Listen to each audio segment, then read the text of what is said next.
You guys could have sounded a little more enthusiastic, but I'll take it. There you go. Thank you. So I want that because in financial aid, we don't get applauded very often. We get booed a lot by students.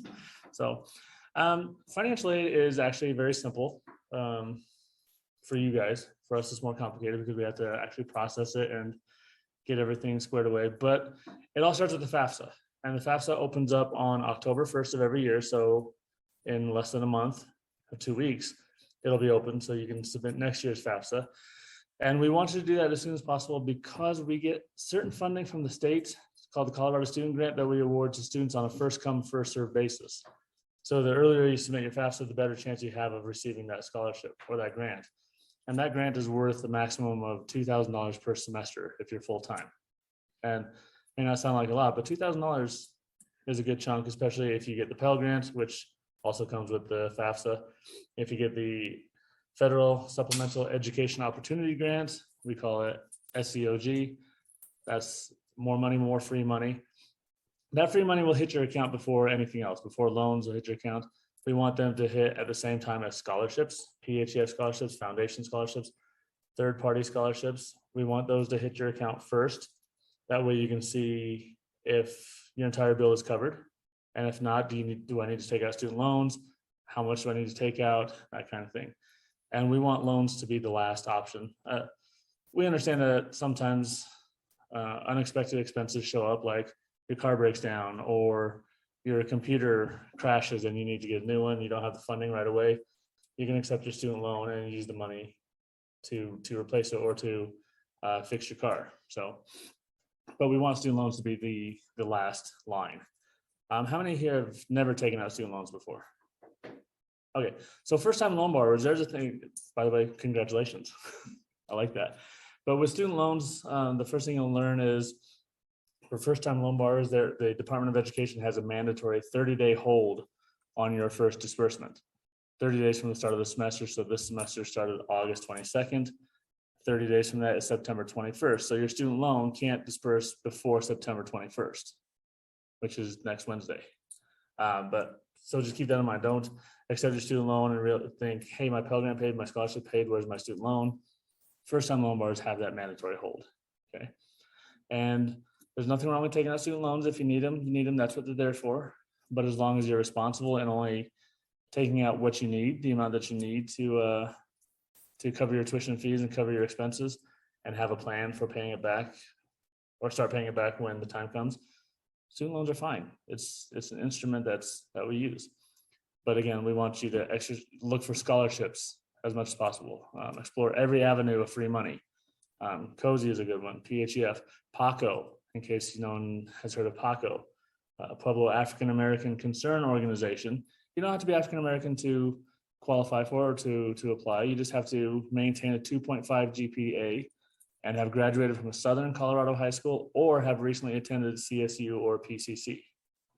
And there are a few people in here who have done both. So PACO is big. If you have a degree already, you're not eligible for PACO. It's for your first degree pursuit only. If your parents or if you work for a company or a corporation that offers educational benefits like tuition assistance, tuition reimbursement, or even regular scholarships, look at that. Because again, that's free money that is provided for you as a benefit from work. Look into it. If the answer is no, the answer is no. You're in the same boat you're in right now, but if the answer is yes, you want to start that process. Depending on the program you're in, if you're in the nursing program or any kind of medical field program, you could probably look at Pueblo Workforce for assistance. If you live in Colorado Springs, Pikes Peak Workforce is also an option. When I was at PCC, we had a number of students who are dental hygiene or rad tech or surge tech. I saw them get assistance from the Pueblo Workforce, help with their tuition and fees. So always look into that. If, again, the worst they can do is tell you no. No's don't cost you anything. But if the answer is yes and you don't go for it, then it costs you some free money. Next is the CSUP Foundation Scholarships, which will be opening again October 1st through March 31st. You can apply for next year's CSUP Foundation Scholarships. And these scholarships range anywhere from $250 per semester up to and including a full ride. Tuition fees and books for 1 year, 2 years, or even 4 years if you get the right kind of scholarship. And there's no limit to how many you can get. I've seen a lot of students receive multiple foundation scholarships. Some of theirs total anywhere from $1,250 per semester up to $5,300 per semester. So I'm not guaranteeing you're going to get $5,300 per semester, but I guarantee the opportunity is there if you submit the applications. And if you want help with the applications, come see me. Janelle knows I've been on the committee for PHEF to read and evaluate applications and essays. I've done the same thing for PCC's foundation scholarships. I might do the same for CSCP's foundation. So if you want help with your essays, come see me. If you know me and you trust me. If you don't know me, you don't no reason to trust me. But if you have somebody in your family who's good at writing essays, or an English teacher or something like that, go with them. But if you have nobody else, come see me. I know what the scholarship committees are looking for in the essays, and I'd love to help you out. I want as many students to get as much free money as possible. Okay. On top of that, there is a pretty good scholarship website called unigo.com, unigo.com. And this website literally has millions of scholarship opportunities. Last thing on there's page is 3.6 million scholarships and grants that they award every year. And I want you to focus on scholarship by state, scholarship by major, merit-based scholarship, and minority scholarships. With those four, they're broken down into those categories. So if you focus on those four categories, it's easy to be able to submit one application every single day. And if you do that, after 1 year, you submitted 360 applications. If your success rate is a horrible 1%, that's 3 scholarships you're getting. So with scholarships, it's a numbers game. The more you apply for, the better chance you have of getting something. And unfortunately, with the FAFSA, when you submit it, it's on us to get everything processed and awarded. With scholarships, it's all on the students to find a scholarship. It's all on you guys. But if there's anything I can do to help you with that, please let me know. My office is in the administration building. Somebody in here knows that office place very well, but I won't mention her name, Erica. She doesn't work for me anymore. Not bitter at all. But scholarships, grants. We want you to get the free money before you take out student loans. And if you have to take out student loans and you're questionable and you have questions about it, come see us. We're fun in the financial aid office. We have fun. We're not monsters. We don't bite.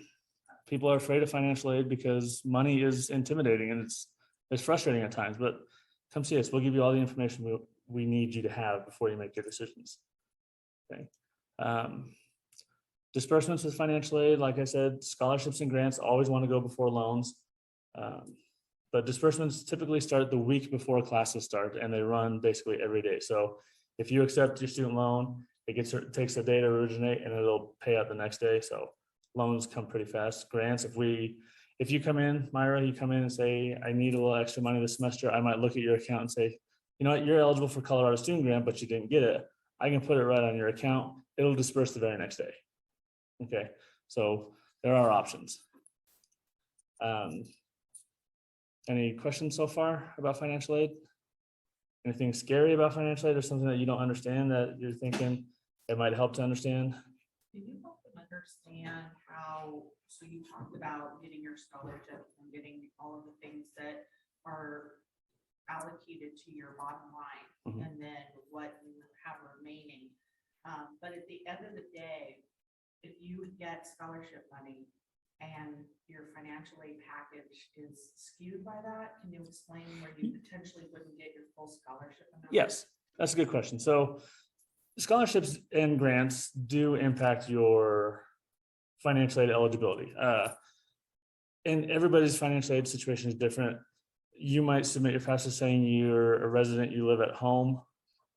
You might say you live on campus. You might say you live off campus, basically living on your own. So your cost of attendance is going to be different. Let's say you're living at home.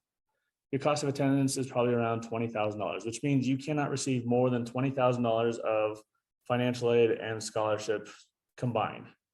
And with financial aid, that includes work study. So if you want to do work study, work study is always an option.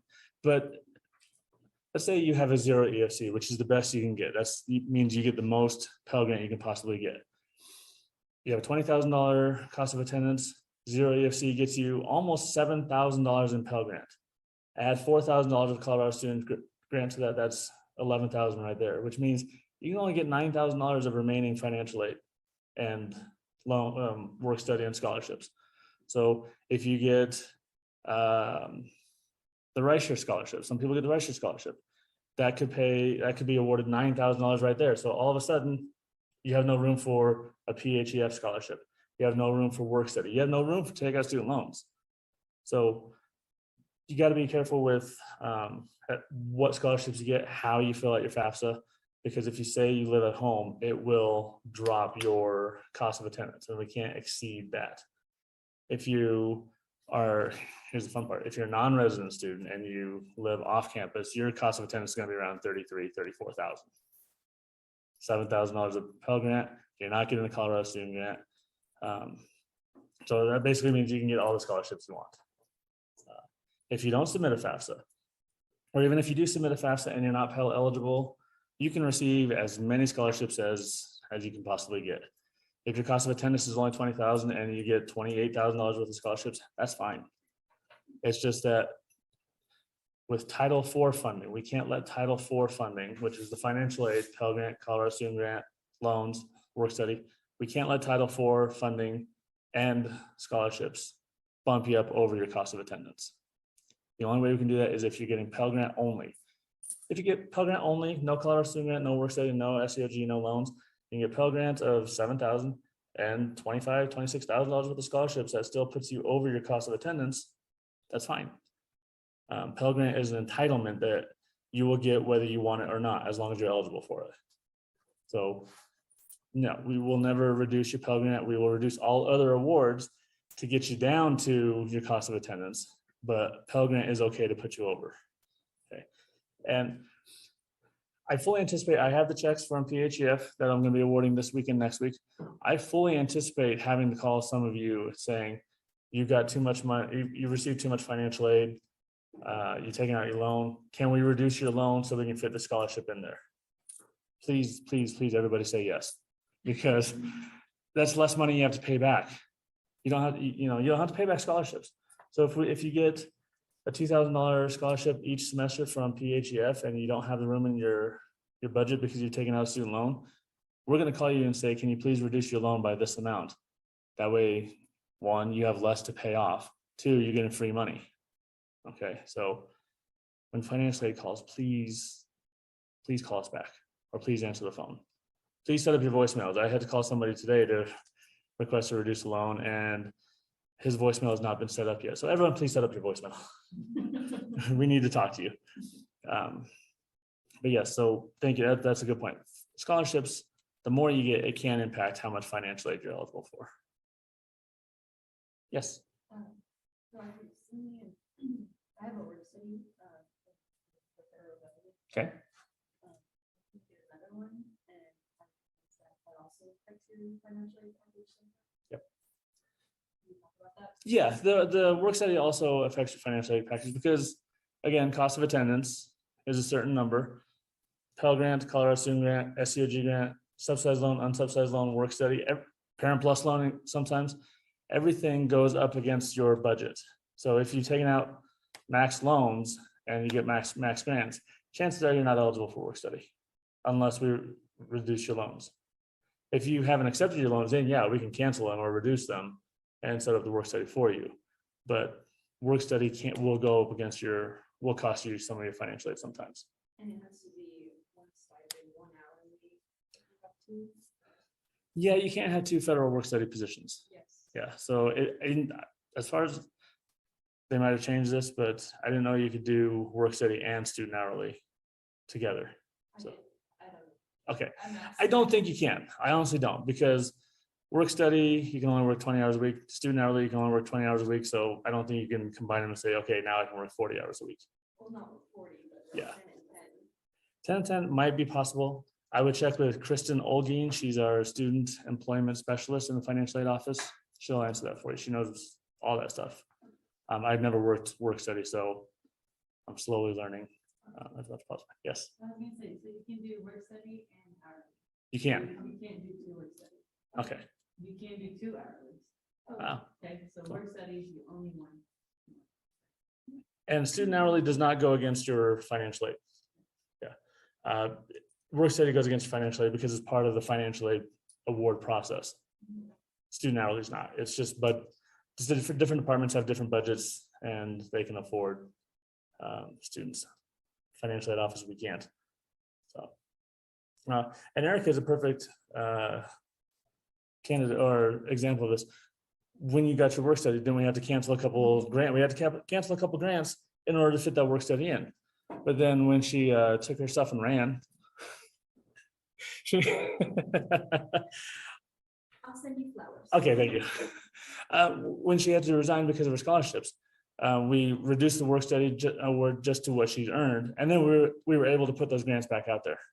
So we can manipulate numbers, but they all have to fit within your cost of attendance. Okay. Any other questions? I know you guys don't know everything about financial aid, so somebody ask a question. Yes. If you have to take out a loan, what's the difference between the unsubsidized and the subsidized loan? Good question. For the difference between subsidized and unsubsidized loans, one, subsidized loans, if you're an independent student, you get less subsidized loans than unsubsidized loans. But the main difference is with subsidized loans, while you're in school, the government pays the interest on those loans. So when you graduate or you stop attending and it's time to start paying back, you're paying back what you borrowed, and then the interest starts growing for you. With unsubsidized loans, nobody pays the interest while you're in school. So when you get out, when you graduate, you start paying back your loans, you're paying back not just what you borrowed, but all the interest that is accumulated along the way. And the interest starts accumulating the very second the disbursement hits your account. So the interest kind of does grow fast. If you can pay some interest while you're in school, I say do it, or avoid unsubsidized loans as much as possible. Sometimes it's unavoidable and we get that. There's no judgment in students having to take out student loans. It's part of life sometimes, especially at a university level where costs are a little higher. Okay. But with subsidized loans, since it's more beneficial for you to have subsidized loans opposed to unsubsidized loans, if you're getting scholarships or work studies that push you towards your cap, your cost of attendance, we'll ask you to reduce your unsubsidized loans first if we can. Otherwise, it has to be subsidized loans because a lot of scholarships grants are need-based. And if you don't have enough need in your budget, we need you to cancel some need-based funding to replace it with other need-based funding. Okay, good question. Thank you. Any other questions? Alani, questions? Okay, all good? What's the best way to get in contact with the financial aid office? Smoke signals? Okay. The best way to contact the financial aid office is just come see us. I meant to bring some swag too. We have little keychain flashlights. We have little card pouches, coin pouches. They all were supposed to have the financial aid phone number on it, but our director approved them with her phone number on it. So I kind of wanted to give it to you guys so you can call her directly with all your questions. But come see us in the administration building. If you see us the one time, you can pick up a card and take the number, give us a call whenever. Email the financial aid office. All that information is on the website under financial aid. So if you send us an email, we aim for 24 hours turnaround to respond to you. Sometimes it gets really busy in August and January when we're gearing up for the new semester to start. So we push that back to about 48 hours, but it shouldn't take more than 2 days for us to get back to you. If it does, let me know because we got to fix that. Okay. Yes. Can you talk about the payment process? So, you guys have some deadlines for making sure that tuition and everything is paid. Mhm. And sometimes that doesn't line up with not just PHEF, but other Yep. potential foundations that are paying scholarships Mhm. out to the school. So at the end of the day, I always try to make sure the students understand that ultimately it's their bill and their responsibility to pay that bill. And then if a scholarship comes in after, they can, if there's no debt on their student account, they can withdraw those funds from their student account. So they would really be paying themselves back Yeah. if they had to put the $1,000 up Yes. for this semester. before PHEF Mhm. scholarship hit their account. And a lot of students are okay with it. There are deadlines on September 12th, this past Monday, tuition was due for this semester. If you have a remaining balance on your account, you'll be charged 1.5% late fee. But that late fee won't go into effect until October 12th. So if you have a balance on your account on October 12th, then the 1.5% late fee will hit your account. So that gives us more wiggle room for the PHEF scholarship for first-time loan borrowers to get a loan to disperse to their account. But yes, sometimes the deadline does not seem to make sense with when payment comes out.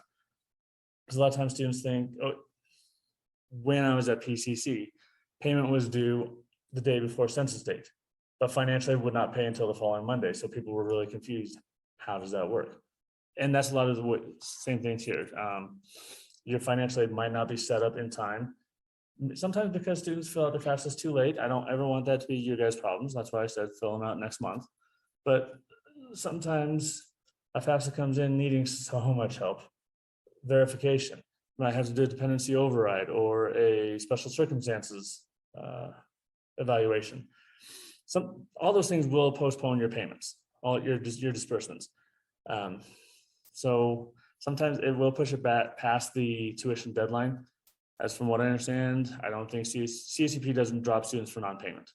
So I don't want you to ever think that I got to get my financial aid, I got to get everything paid before this is due, otherwise I'm going to be dropped. You're not going to be dropped. Okay, so please don't worry about that. But we do have a number of students who are receiving VA benefits, or like you said, scholarship benefits that don't pay right away. You can make a payment to pay off your tuition fees if you guys are fortunate enough to be able to make that kind of payment. I'm not, but pay your bill, have a zero balance. And when your financial aid, scholarships, VA, everything comes in, it creates a credit balance on your account. And the cashier's office resolves that credit balance by sending that money to you. So basically, like you're right, you're paying yourself back. Some students don't use financial aid, but their place of employment or their parents' place of employment offers tuition reimbursement. So they maybe they take out a loan for that first semester and that first semester only. After that first semester, they get the tuition reimbursement and they use that to pay forward for the next semester. And they get the reimbursement for that one to pay forward for the next one. And then when they graduate, they get the reimbursement from that last one. They use that, go back and pay back that loan from the first semester. That is always an option. Sometimes you take more classes, so the tuition fees are a little different each semester, but we can work with you. And if need be, like I said, you just take out a little more loan. If you accept a student loan let's say you're offered $3,500 of a subsidized loan, and you think, well, I only need $1,000 to cover everything. You can accept just $1,000. That does not mean you forfeit your eligibility for the remaining $2,500. You have that for the rest of the year when you decide to use it. If you only need $1,000 for the fall, take $1,000 for the fall. You don't need any for the spring. You might have some money left over for summer. Take out summer classes. So just because you reduce your loan offer, accept a lower amount, you don't forfeit your right to the full amount that you're eligible for. Okay. You're still eligible for $3,500 for the entire year, even though you reduced it to $1,000. You just come talk to us, send us an email saying, I would like the rest of my loan allocated for spring. We can do that. Okay. We'll work with you as much as we can. Okay. And would you prefer that they let you know they've received a scholarship from us ahead of time? Does it matter? Would you prefer that you didn't know until I send you the roster? Because sometimes I tell the kids, let financially know that you got your scholarship. Because it will impact your financial. We want to know as soon as possible. I mean, I'm not going to speak for the entire financial aid office. I want to know as soon as possible, especially since I'm the one awarding the scholarships, putting them on your account. That way I have heads up.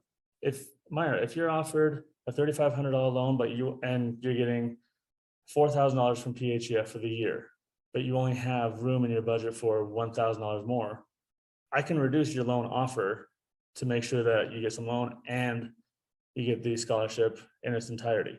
Yes, the more heads up we have, the better we can prepare. That way in October, you brought the checks this week, I'm awarding this week, but sometimes, again, students don't set up their voicemail. Sometimes students don't call us back. I don't want to wait until October and you call back finally October 31st, Halloween, saying, yeah, okay, I think I need to cancel my loan.